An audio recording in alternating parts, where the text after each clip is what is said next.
Hello ನಮಸ್ತೆ, welcome to my YouTube channel. ನಾನು ನಿಮ್ಮ ದೀಕ್ಷಿತಾ ಪಾಲಾಕ್ಷ್. ಏನು ಕಾರಲ್ಲಿ ಕುತ್ಕೊಂಡು ಅಮ್ಮ ಮಗಳು ಬ್ಲಾಗ್ ಸ್ಟಾರ್ಟ್ ಮಾಡ್ತಿದ್ದಾರೆ ಅಂತ ನೋಡ್ತಾ ಇದ್ದೀರಾ. ನಾನು ನಿಮಗೇನೋ ತೋರಿಸ್ತೀನಿ, ಆಮೇಲೆ ನಾನು ಎಲ್ಲಿಗೆ ಹೋಗ್ತಾ ಇದ್ವಿ, ಏನು ಮಾಡ್ತಿದ್ದೀವಿ ಅನ್ನೋ ಮ್ಯಾಟರ್ನ ಹೇಳ್ತೀನಿ. ಆ್ಯಂಡ್ ಹಿಯರ್ ವಾಚ್ ಹಿಯರ್ ನಮ್ಮ ಅಮ್ಮನ ದೇವಸ್ಥಾನ. ಎಲ್ಲರಿಗೂ ಒಳ್ಳೇದು ಮಾಡುತ್ತೆ ನಮ್ಮಮ್ಮ, ನನ್ನ ಮುದ್ದು ಅದು. ಆ್ಯಂಡ್ ನಾವು ವಿ ಗೋಯಿಂಗ್ ಟು ಎಲ್ಲಿಗೆ, ಹೊರನಾಡಿಗೆ ಹೋಗ್ತಾ ಇದ್ದೀವಿ ನಾನು, ನಮ್ಮಮ್ಮ ಆ್ಯಂಡ್ ಹಿಯರ್ ನಮ್ಮಪ್ಪ ಆ್ಯಂಡ್ ಅಣ್ಣ ಎಲ್ಲ ಹೋಗ್ತಾ ಇದ್ದೀವಿ.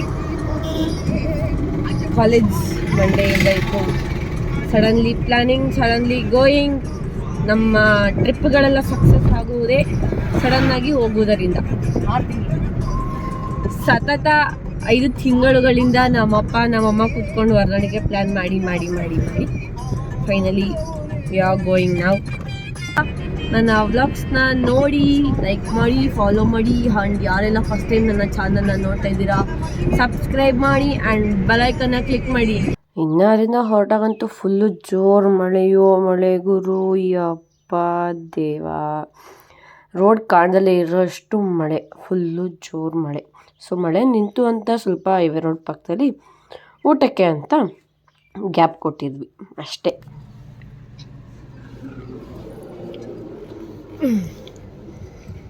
ಈಗೆಲ್ಲ ಊಟ ಮಾಡ್ತಾರ ರೋಡ್ ಸೈಡಲ್ಲಿ?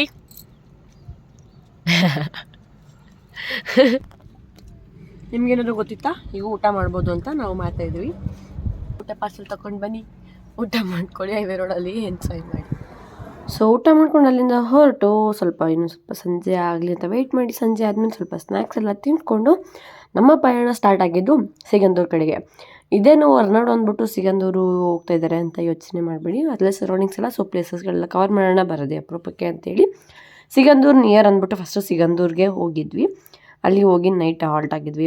ಇವಾಗ ಲಾಂಚ್ ಬೇರೆ ಕ್ಲೋಸ್ ಆಗಿ ಬ್ರಿಡ್ಜ್ ಓಪನ್ ಆಗಿದೆ ಅಲ್ಲ, ಸೊ ಬ್ರಿಡ್ಜ್ ವೀವ್ ನೋಡೋಣ ಅಂತ ಮಸ್ತಿತ್ತು. ನೈಟ್ ವೀವ್ ಅಂತೂ ಲೈಟಿಂಗ್ಸ್ಗಳೆಲ್ಲ ಹೆವಿ ಹಾಕಿದ್ರು. ಆ್ಯಂಡ್ ಕಲರ್ ಅಂತೂ ಆಟೋಮೆಟಿಕ್ ಚೇಂಜ್ ಆಗ್ತಿತ್ತು. ಫೋಕಸ್ ಲೈಟ್ಸ್ಗಳಲ್ಲಿ ತುಂಬ ಸಕ್ಕದಾಗಿ ಕಾಣ್ತಿತ್ತು. ಒಂಥರ ಯುನೀಕ್ ಥರ ಎಕ್ಸ್ಪೀರಿಯನ್ಸ್. ಆ್ಯಂಡ್ ಲಾಂಚಿಂದ ಬಿಟ್ಟು ಅದ್ರ ಮೆಮೊರೀಸೇ ಎಲ್ಲ. ಆವಾಗ ನಾವೊಂದು 3 ಟೈಮ್ಸ್ ಹೋಗಿದ್ದೀವಿ ಲಾಂಚಲ್ಲಿ, ಬಟ್ ಆದರೂ ಏನೂ ಮಾಡೋಕ್ಕಾಗಲ್ಲ. ಆ್ಯಂಡ್ ಫೈನಲಿ ಸಿಗಂದೂರಿಗೆ ಬಂದು ರೀಚ್ ಆದ್ವಿ. ಅದಕ್ಕೆ ನಾನು ನಮ್ಮಮ್ಮ ಫುಲ್ ಜೋಶಲ್ಲಿದ್ವಿ. ಅಲ್ಲೇ ಮಲಗಿದ್ದೆದ್ದು ಮಾರ್ನಿಂಗ್ ಬೇಗ ಫ್ರೆಶ್ ಆದ್ವಿ. ಅವಾಗೆಲ್ಲ ವೀಡಿಯೋ ಮಾಡೋಕ್ಕಾಗಲಿಲ್ಲ, ಬಿಕಾಸ್ ನನ್ನ ಫೋನಲ್ಲಿ ಚಾರ್ಜ್ ಇಲ್ಲ, ಸ್ವಿಚ್ ಆಫ್ ಆಗೋಗಿತ್ತು. ಅಂದರೆ ಫ್ರೆಶ್ ಅಪ್ ಆಗಿ ಬರೋಷ್ಟೊತ್ತಿಗೆ ಸ್ವಲ್ಪ ಫೋನ್ ಚಾರ್ಜ್ ಮಾಡಿಕೊಂಡು ಫ್ರೆಶ್ ಅಪ್ ಆಗಿ ಬಂದು ಒಂದು ಮಾರ್ನಿಂಗ್ 5:30 ಹಂಗೆ ದರ್ಶನಕ್ಕೆ ಹೊರಟಿದ್ವಿ ನಾವು. ನಮಗಂತೂ ಎಲ್ಲೂ ಕೂಡ ರಶ್ಶೇ ಅನ್ನಿಸ್ಲಿಲ್ಲ, ಫುಲ್ ಖಾಲಿ ಇತ್ತು. ಇನ್ನು ದರ್ಶನ ಮಾಡ್ಕೊಂಡು ಬಂದು ಸ್ವಲ್ಪ ವೀಡಿಯೋಸ್ ಫೋಟೋಸ್ ತೊಗೊಂಡ್ವಿ. ಒಂದು 7ಗೆಲ್ಲ ಪೂಜೆ ಎಲ್ಲ ಮುಗ್ದೋಗಿತ್ತು. ಪೂಜೆ ಎಲ್ಲ ಮುಗಿಸ್ಕೊಂಡು ಬಂದು ಟಿಫನ್ಗೆ ಅಂತ ವೆಯ್ಟ್ ಮಾಡ್ತಾ ಇದ್ವಿ. 4:30 ಹಿಡಿದ್ವಿ ಅಷ್ಟೇ. ನಮ್ಮಮ್ಮ ಎಷ್ಟು ವಾಸಿ, ನಮ್ಮಕ್ಕ ನಾವು ನಮ್ಮಪ್ಪ ಒಂದು. ಸೊ ಸಿಗಂದೂರಲ್ಲಿ ಟಿಫನ್ ಎಲ್ಲ ಮಾಡಿಕೊಂಡು ಪ್ರಸಾದ ತೊಗೊಂಡು ಅಲ್ಲಿಂದ ನಾವು ಹೊರಟಿದ್ದೆ ಶೃಂಗೇರಿಗೆ. ಇನ್ನೇನೆಲ್ಲ ಸರೌಂಡಿಂಗ್ಸೇ ಅಲ್ಲ ಅಂತ ಹೇಳಿ ಬೇಗನೆ ಹೊರಟ್ವಿ. ಬೇಗ ಇನ್ನೂ ಟೈಮ್ ಕೂಡ ಇತ್ತು, ಇನ್ನು ಹೊರನಾಡು ಅಷ್ಟೇ ಇದ್ದಿದ್ದು ಅಂದ್ಬಿಟ್ಟು ಅಲ್ಲಿ ಎಲ್ಲ ದರ್ಶನಕ್ಕೆ ಅಂತ ಹೋದ್ವಿ. ಅಲ್ಲೂ ಕೂಡ ರಶ್ ಇರಲಿಲ್ಲ, ನಮಗೆ ಬೇಗನೆ ದರ್ಶನ ಆಯಿತು. ನಮ್ಮ ಒಳಗಡೆ ಎಂಟ್ರಿ ಆದ ತಕ್ಷಣ ಇಬ್ಬರು ಮಹಾಧೀರರು ನಿಂತಿದ್ರು. ಸೊ ಅವನ್ನ ಸ್ವಲ್ಪ ಹೊತ್ತು ನೋಡಿಕೊಂಡು ಒಳಗಡೆ ಹೋಗೋಣ ಅಂತ ಹೊರಟಿದ್ವಿ. ಅಲ್ಲಿ ಒಳಗಡೆ ಲೆಗ್ಗಿನ ಟಾಪ್ ಹಾಕಿ ವೇಲ್ ಹಾಕಿಲ್ಲ ಅಂತ ಅಂದರು. ಒಳಗಡೆ ಅಂದರೆ ಮೇನ್ ಸ್ವಲ್ಪ ಮುಂದೆ ದರ್ಶನ ಮಾಡೋಕ್ಕೆ ಬಿಡ್ತಿರಲಿಲ್ಲ. ಈಗೋ ನಾನು ಅದೃಷ್ಟ, ಇವತ್ತು ನಾನು ಸ್ಯಾರಿ ಹಾಕಿದ್ದೆ, ಮುಂದೆಗಡೆ ಬಿಟ್ಟರು ನಮ್ಮನ್ನಂತೂ ನೋಡಿಕೊಂಡು. ಅಲ್ಲೇ ಕೆಳಗಡೆ ಒಳ್ಳೆ ಹತ್ರ ಹೋಗಿದ್ವಿ. ಮೀನಿಗೆಲ್ಲ ಕಡಲೆಪುರಿ ಹಾಕ್ತಾಯಿದ್ರು, ಅದನ್ನೆಲ್ಲ ಸ್ವಲ್ಪ ನೋಡಿಕೊಂಡು ನಿಂತ್ಕೊಂಡಿದ್ವಿ. ಅಲ್ಲಿಂದ ಮತ್ತೆ ಹೊರಟ್ವಿ. ನಾವು ಹೋಗಿದ್ದೆ ನಮ್ಮ ಬಾಳೆಹೊನ್ನೂರು ರಂಭಾಪುರಿ ಪೀಠಕ್ಕೆ.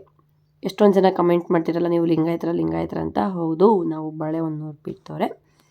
ಸೊ ಅಲ್ಲಿ ಪ್ರಸಾದ ಎಲ್ಲ ಮಾಡಿಕೊಂಡು ಮಾಮೂಲಿ ನಿಮಗೆ ಗೊತ್ತಿರ್ತಲ್ಲ ಧರ್ಮಸ್ಥಳಕ್ಕೆ ಹೋಗೋ ರೂಟಲ್ಲಿ ನೇಚರ್ ಹೇಗಿರುತ್ತೆ ಅಂತ.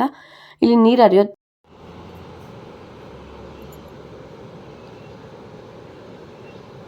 ನೇಚರ್ ಸೃಷ್ಟಿನೇ ಹಾಗೆ ಅಲ್ವಾ, ಏನು ಸಕ್ಕತ್ತಾಗಿದೆ ನೋಡಿ. ಆ ಜರಿ ನಮಗೆ ಹೋಗ್ತಾ ರೋಡಲ್ಲಿ ಸಿಕ್ತು.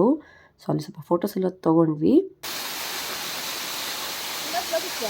ಶಬ್ದ ಕೇಳಿಯ ಜರಿದು ಏನು ಸಖತ್ತಾಗಿದೆ. ಇನ್ನು ಅಲ್ಲೆಲ್ಲ ಫೋಟೋಸ್ ಎಲ್ಲ ತಗೊಂಡು ನಾವು ಫೈನಲಿ ರೀಚ್ ಆಗಿದ್ದು ಶ್ರೀ ಮಾತಾ ಅನ್ನಪೂರ್ಣೇಶ್ವರಿ ಅಮ್ಮನವರ ಸನ್ನಿಧಾನಕ್ಕೆ. ಫೈನಲಿ ತುಂಬ ತಿಂಗಳುಗಳಿಂದ ಪ್ಲ್ಯಾನ್ ಮಾಡಿದ್ಗಳಿಗೆ ಇವತ್ತು ಕೂಡಿ ಬಂದಿದೆ. ನಾವು ಇನ್ ಹೊರನಾಡು ಅನ್ನಪೂರ್ಣೇಶ್ವರಿ ದೇವಸ್ಥಾನ. ಆ್ಯಂಡ್ ನಮ್ಮಪ್ಪ ಏನು ಕೆಲಸ ಮಾಡ್ತಾರೆ, ಅವ್ರ ಅಂಗಡಿ ಹೆಸರು ಏನೋ ಕೇಳೋಣ ಬನ್ನಿ ಅಪ್ಪ. ನಮ್ಮ ಅಂಗಡಿ ಹೆಸರು ಏನಪ್ಪ? ಅನ್ನಪೂರ್ಣೇಶ್ವರಿ ಶಾಮಿನಗರದಿಂದ. ಹಂಗಾಗಿ ಅನ್ನಪೂರ್ಣೇಶ್ವರಿ ದೇವಸ್ಥಾನಕ್ಕೆ ಬಂದ್ಬಿಟ್ಟಿದ್ದೀವಿ. ಅನ್ನಪೂರ್ಣೇಶ್ವರಿ ಏನಾದ್ರೆ ಅನ್ನ 24/7 ಅನ್ನ ಹಾಕ್ತಾಳೆ. ಹಾಗಾಗಿ ಅನ್ನಪೂರ್ಣೇಶ್ವರಿ ಅಂತ ಹೆಸರು ಇಟ್ಕೊಂಡಿದ್ವಿ, ಬಂದಿದ್ದೀವಿ. ಈ ದೇವಸ್ಥಾನಕ್ಕೆ ಬಂದರೆ ಯಾವತ್ತು ಅನ್ನಕ್ಕೆ ಕೊರತೆ ಇಲ್ಲ, ಊಟಕ್ಕೆ ಕೊರತೆ ಇಲ್ಲ, ಮನಸ್ಸಿಗೆ ನೆಮ್ಮದಿ ಇರ್ತದೆ, ಬಹಳ ಆನಂದವಾಗಿರ್ತದೆ. ದೇವರು ಕೂಡ ಬಹಳ ಅದ್ಭುತವಾಗಿದೆ, ನೋಡೋದಕ್ಕೂ ಚೆನ್ನಾಗಿದೆ. ಈ ನಮ್ಮ ಮನೆಗೆ ಒಂದು ಸಣ್ಣ ಅನ್ನಪೂರ್ಣೇಶ್ವರಿ, ಅದೊಂದು ದೊಡ್ಡ ಅನ್ನಪೂರ್ಣೇಶ್ವರಿ, ಇದೊಂದು ಇನ್ನೊಂದು ಬಂದಿಲ್ಲ. ಇನ್ನು ಅಲ್ಲಿ ದರ್ಶನ ಎಲ್ಲ ಮಾಡ್ಕೊಂಡು ಬಂದು ಸ್ವಲ್ಪ ಹೊರಗಡೆ ಶಾಪಿಂಗ್ ಎಲ್ಲ ಮಾಡ್ತಿದ್ವಿ. ಆ ಕಡೆ ಬಂದಮೇಲೆ ಕಾಫಿ ಪುಡಿ ಮಿಸ್ ಮಾಡೋಕ್ಕಾಗತ್ತಾ, ಸೊ ಕಾಫಿ ಪುಡಿ ಮತ್ತು ಕಷಾಯ ಪೌಡ್ರ್ ತೊಗೊಂಡು ಅಲ್ಲಿ ಸ್ವಲ್ಪ ಫೋಟೋಸ್ ತೊಗೋತಾ ಇದ್ವಿ. ನಮ್ಮದು ಏನು ಅದೃಷ್ಟನೋ ಗೊತ್ತಿಲ್ಲ ಗುರು, ನಾವಂತೂ ಎಲ್ಲೂ ರಶ್ಶಿಗೆ ಸಿಕ್ಕಿಲ್ಲ. ಫುಲ್ಲು ಖಾಲಿ ಆ್ಯಂಡ್ ಮಳೆ ಕೂಡ ಆಗಿತ್ತು, ಮಳೆನೂ ಏನೂ ಇರಲಿಲ್ಲ. ಇನ್ನು ಅಲ್ಲೆಲ್ಲ ದರ್ಶನ ಎಲ್ಲ ಮುಗಿಸ್ಕೊಂಡು ನಾವು ಪಯಣ ಸ್ಟಾರ್ಟ್ ಆಗಿದ್ದು ಧರ್ಮಸ್ಥಳ ಕಡೆಗೆ. ಫುಲ್ಲು ಏನು ಕಾಣ್ತಾನೆ ಇರಲಿಲ್ಲ ರೋಡ್. ಪಾಪ ಅಣ್ಣ ಹೆಂಗೆ ಡ್ರೈವ್ ಮಾಡಿದ್ರು ಅಂತಲೇ ಗೊತ್ತಿಲ್ಲ.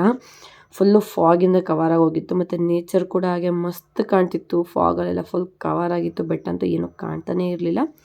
ಇನ್ನು ಸ್ವಲ್ಪ ಹಾಗೆ ಹೋಗೋ ರೋಡಲ್ಲಿ ಸ್ವಲ್ಪ ನೀರು ದೋಸೆ ಎಲ್ಲ ತಿಂದ್ಕೊಂಡು ಫುಲ್ಲು ಚಳಿ ಹೊಡಿತಾ ಇತ್ತು. ಏನು ಮಾಡೋಕ್ಕಾಗಲ್ಲ ಅಲ್ಲ, ಚಳಿ ತಡ್ಕೋಬೇಕು. ಅದಕ್ಕೆ ದೋಸೆಯಿಂದ ಬರ್ತಿದ್ದ ಹೋಗಿನ ನಾನು ಕೈಯಲ್ಲಿ ಶಾಖ ತಗೊಂಡು ಮುಖಕ್ಕೆಲ್ಲ ಇಟ್ಕೊಂಡು ಕೂತಿದ್ದೆ, ಯಾವ ಥರ ಆಡ್ಕೊಂಡು ಹೋಟೆಲಲ್ಲಿ.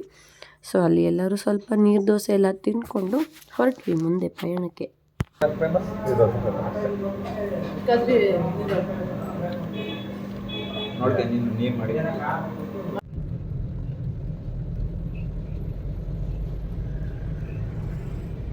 ನಮ್ಗೆ ಫೋಕಸ್ ಹೊಡೆ ಬೆಳಕಲ್ಲೇ ಏನೂ ಕಾಣ್ತಾ ಇಲ್ಲ ಇಲ್ಲಿ.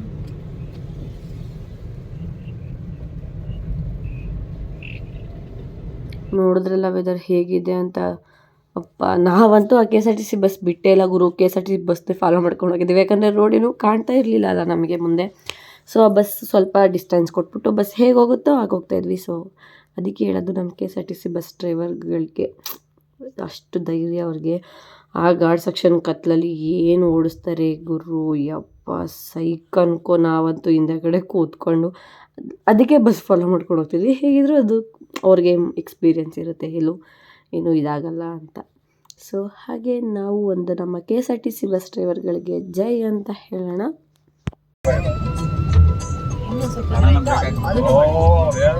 ಸೊ ಆ್ಯಂಡ್ ಫೈನಲಿ ಆ ಗಾರ್ಡ್ ಸೆಕ್ಷನ್ ಎಲ್ಲ ಮುಗಿಸ್ಕೊಂಡು ಎಂಟ್ರಿ ಆದ್ವಿ ಧರ್ಮಸ್ಥಳಕ್ಕೆ. ಆ್ಯಂಡ್ ಇಲ್ಲಿಗೆ ನನ್ನ ಟ್ರಿಪ್ಪಿಂದ ಪಾರ್ಟ್ 1ನ ವ್ಲಾಗ್ನ ಮುಗಿಸ್ತಾ ಇದ್ದೀನಿ. ಆ್ಯಂಡ್ ವೇಟ್ ಫಾರ್ ಪಾರ್ಟ್ 2 ಏನದು 3 to 4 ಡೇಸಲ್ಲಿ ಅದನ್ನು ಕೂಡ ಎಡಿಟ್ ಮಾಡಿ ಅಪ್ಲೋಡ್ ಮಾಡ್ತೀನಿ. ಆ್ಯಂಡ್ ಫುಲ್ಲು ಗ್ರೀನರಿನಲ್ಲಿ ತುಂಬ್ಕೊಂಡಿತ್ತು, ನೇಚರ್ ನೋಡೋಕ್ಕಂತೂ ಮಸ್ತಿತ್ತು. ಇನ್ನು ರೂಮಿಗೆ ಬಂದು ರೆಸ್ಟ್ ಮಾಡಿ ನಾಳೆ ಮಾರ್ನಿಂಗ್ ಅಂದರೆ ಸೆಕೆಂಡ್ ಡೇದು ಟ್ರಿಪ್ ವ್ಲಾಗ್ನ ಅಪ್ಲೋಡ್ ಮಾಡ್ತೀನಿ. ಸೊ ಅಲ್ಲಿಗೂ stay tuned and keep watching my YouTube channel. Thank you for watching and subscribe ಮಾಡಿ.